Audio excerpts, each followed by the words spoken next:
তুফান সিনেমায় যুক্ত হওয়ার পেছনের গল্প জানালেন অভিনেতা চঞ্চল চৌধুরী। মুক্তির পরপর থেকেই প্রেক্ষাগৃহে ঝড় তুলেছে শাকিব খানের তুফান চলচ্চিত্র। ঢাকা সহ সারা দেশের 120টি বেশি প্রেক্ষাগৃহে চলছে এই সিনেমাটি। মুক্তির দিন থেকে শুরু করে এখন পর্যন্ত ছবিটি গড়ে একের পর এক রেকর্ড করেছে।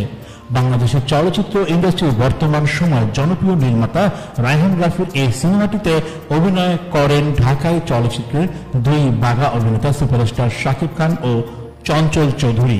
এছাড়াও অভিনয় করেছেন ওপার বাংলার জনপ্রিয় অভিনেত্রী মিমি চক্রবর্তী। হলগুলোতে তুফান নিয়ে ব্যাপক উন্মাদনা তৈরি হয়েছে।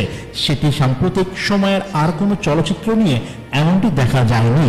প্রিয়তমা কিংবা রাজকুমার হলে সারা ফেললেও তুফান যেন সবকিছুতে একবারে ছাপিয়ে গেছে। এই তুফানি ক্রেজের পেছনে শাকিবের পাশাপাশি চঞ্চল চৌধুরীর বিপুল ভক্তেরও ভূমিকা আছে বলেও মনে করা হচ্ছে। সম্প্রতি তুফান যুক্ত হওয়ার পেছনের গল্প বললেন গুণী অভিনেতা চঞ্চল চৌধুরী। গণমাধ্যমকে দেওয়া এক সাক্ষাৎকারে চঞ্চল চৌধুরী বলেন, শাকিব ভাইয়ের সঙ্গে এর আগে আমার দেখা হয়েছে কোনো পুরস্কার বিতরণী অনুষ্ঠানে অথবা ব্যক্তিগত অনুষ্ঠানে। সেখানে তার কথাবার্তা শোনার পর আমার মনে হয়েছে তিনি আসলে বাংলা সিনেমার একজন ডেডিকেটেড মানুষ। শুধু অভিনেতা নন, আমরা অনেকে ইন্ডাস্ট্রিতে কাজ করি, কেউ করি রুটির জন্য স্বার্থে, কেউ শিল্প, কেউ সিনেমার স্বার্থে। তবে আমার মনে হয়েছে এই সিনেমাটি এই মানুষটার জনপ্রিয়তাকে কাজে লাগিয়ে আমাদের সিনেমাতে পরিবর্তন আনা সম্ভব, আন্তর্জাতিক মানে করা সম্ভব।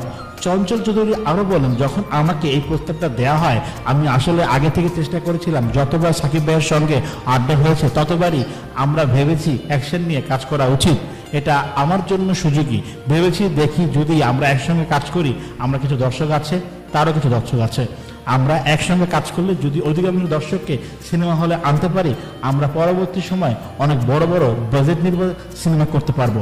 পাশাপাশি পশ্চিমবঙ্গের নায়িকা মিমি চক্রবর্তীকে আনার পেছনেও একই যুক্তি দেখালেন চঞ্চল চৌধুরী। তিনি বলেন, সিনেমাটিতে কলকাতার দর্শক নির্ভর করতে মিমিকে আনা। মিমি ও এখানকার একজন খুবই জনপ্রিয় একজন অভিনেত্রী, তার জনপ্রিয়তাও এখনো তুঙ্গে।